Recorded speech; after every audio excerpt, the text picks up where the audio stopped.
Let us open the Gospel of John, chapter 9. Jesus says, "If you are blind, you would not be guilty of sin. But now that you claim you can see, your guilt remains." The Pharisees and teachers of the law were the religious leaders who claimed to believe in God fervently. Whom did these people yearn for? Who were they waiting for? Even though the Messiah was right in front of them, they didn't recognize him. Aren't they truly blind?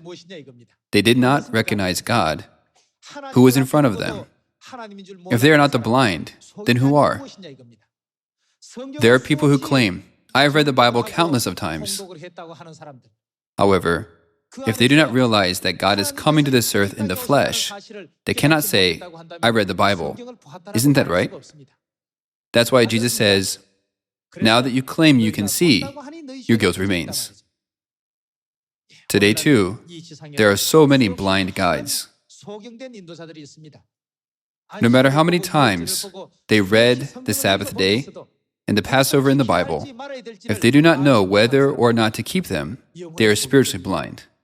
This is why Jesus says, "Now that you claim you can see, your guilt remains." He meant, if you are physically blind, you would have come and asked me, "Please open my eyes." Then you would have recognized my power and had a little faith in me. However, since you claim you can see, but fail to recognize me, aren't you the blind? The same is true today. Jesus came a second time to this earth to save mankind, but no one recognized him. Let us turn to John chapter 1, verse 10. He was in the world, and though the world was made through him, the world did not recognize him. He came to that which was his own, but his own did not receive him. Yet, to all who did receive him, to those who believed in his name, he gave the right to become children of God.